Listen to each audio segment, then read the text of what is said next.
Sir Pahalgam को लेकर के जिस तरीके से अपोजिशन अलग अलग तरह के बयान दे रहा है, एक तरफ साथ भी दे रहा है और दूसरी तरफ उसकी टिप्पणी भी कर रहा है। सर कह रहे हैं सिद्धारमैया जंग की जरूरत नहीं है, पाकिस्तान से इस तरह की बातें सामने आ रही है।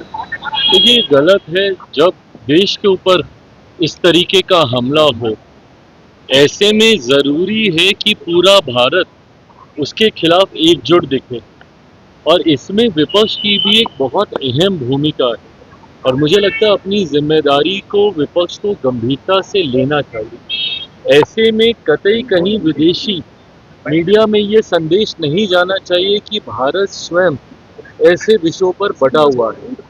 जब विपक्ष अपनी राजनीति करने के चक्कर में इस तरीके की बातें या बयानबाजी करता है, ये कतई उचित नहीं है। आज जिस तरीके से ये घटना घटी है, इसकी जितनी निंदा की जाए उतना कम है। पर जरूरी है ऐसे में पूरा देश एकजुट होकर आतंकवाद के खिलाफ मुंह तोड़ जवाब दे, और इसके लिए हमारे प्रधानमंत्री आदरणीय नरेंद्र मोदी जी पूरी तरीके से सक्षम हैं। जरूरत है तो बस सबको एक साथ आकर इस हमले का जवाब देने की।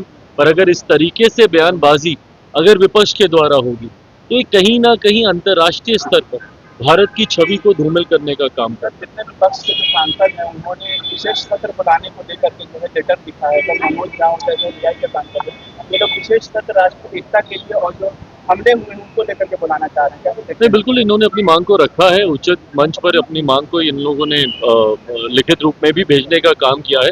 अंतोगत्वा सरकार बैठकर इसके ऊपर फैसला करेगी। चिराग पासवान जी, बिहार में विधानसभा के चुनाव एनडीए के चुनाव में वोट देने को लेकर बात कर, या फिर आपको विधानसभा चुनाव लड़ने देखिए, एक बात तो तय है और इस बात को मैं कई बार कह चुका हूँ, पुनः एक बार दोहरा देता हूँ कि मेरा राजनीति में आने का कारण बिहार और बिहारी ही रहे हैं, और आज नहीं तो कल अंतोगत्वा मुझे बिहार की राजनीति में ही आना है। मैं लंबे समय तक अपने आप को केंद्र की राजनीति में मैं नहीं देखता हूँ। बिहार फर्स्ट, बिहारी फर्स्ट की सोच के साथ मैं आगे बढ़ा हूँ, तो आना मुझे वापस अपने राज्य ही है, बिहार ही है। पर ये कब होगा, ये फैसला पार्टी के द्वारा लिया जाएगा। जहाँ तक रही बात बिहार विधानसभा चुनाव को लेकर सीट शेयरिंग की, ये उतने ही एमिकेबली इस मामले को सुलझा लिया जाएगा जितना एमिकेबली हम लोगों ने लोकसभा में सीटों का बंटवारा कर लिया था। उस वक्त भी कई तरीके के प्रश्न उठे थे कि सीट शेयरिंग आसान नहीं होगी, तमाम दलों को समाहित नहीं किया जा पाएगा।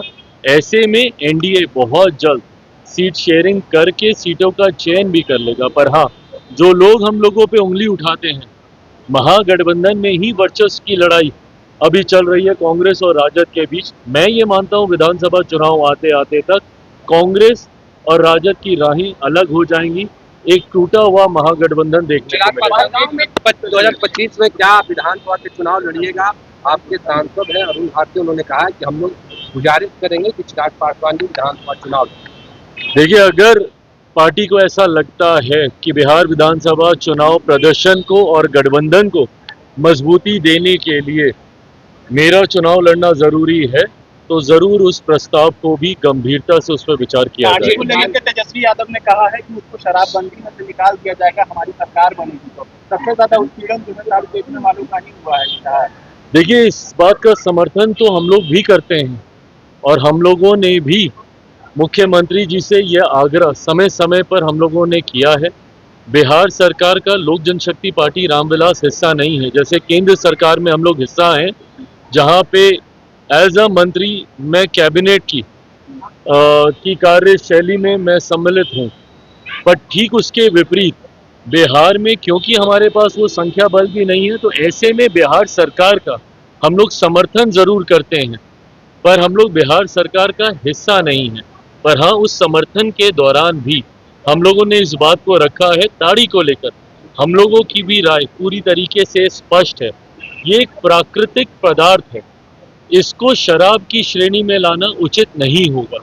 लंबे समय से पीढ़ी दर पीढ़ी ताड़ी से जुड़े हुए व्यवसाय से पीढ़ी दर पीढ़ी लोग अपने आप को जोड़कर देखते हैं। ऐसे में हम लोगों ने भी कई बार आग्रह किया है, मांग किया है कि इसको शराब की श्रेणी से निकालकर जो लोग इस व्यवसाय के साथ जुड़े हुए हैं उनको जुड़े रहना देना चाहिए, उनका व्यवसाय चलता है। चिराग पासवान जी, जीतन राम मांझी गृह मंत्री अमित शाह से मुलाकात की है। लोकसभा चुनाव के बाद नाराज चल रहे थे, कल की जो बात हुई थी उस पर एनडीए के लोग खड़े नहीं हुए। क्या विधानसभा में देखिए, गठबंधन के हर दल को के पास ये स्वतंत्रता है कि जाके अपने सुझाव, अपनी शिकायतों को उचित मंच पर रखे। यहाँ पे भारतीय जनता पार्टी एनडीए गठबंधन में सबसे बड़ी पार्टी है, सबसे बड़ा प्रमुख दल है, तो ऐसे में अलग अलग समय पर घटक जाके अपनी बातों को वहाँ पे रखने का काम करते हैं। मुझे नहीं पता कि लोकसभा के वक्त क्या वादे किए गए थे, नहीं किए गए थे, उनको पूरा किया गया, नहीं पूरा किया गया, बट अगर कहीं पर भी कोई ऐसी बात है तो मैं ये विश्वास रखता हूँ कि भारतीय जनता पार्टी अपने सहयोगियों को पूरा सम्मान देने के लिए जानी जाती है, उनकी मांगों को, उनके सुझावों को सुनने के लिए वो जानी जाती है। तो अगर कोई भी ऐसी बात होगी तो मांझी जी की आज मुलाकात हुई है माननीय गृह मंत्री से, तो उन्होंने अपनी बातों को रखा होगा और उन्हें संतोषजनक जवाब मिला पहलगांव होगा। आतंकी हमले में सुरक्षा में चूक मानते हैं आप या आप नहीं? देखिए, ये पूरी तरीके से जांच का विषय है कि कहाँ पे क्या चूक हुई है, क्या कोई इंटेलिजेंस फेलियर है या कहीं पे कोई ऐसी जानकारी जो आपके पास थी उसके बावजूद उसको साझा नहीं किया गया है।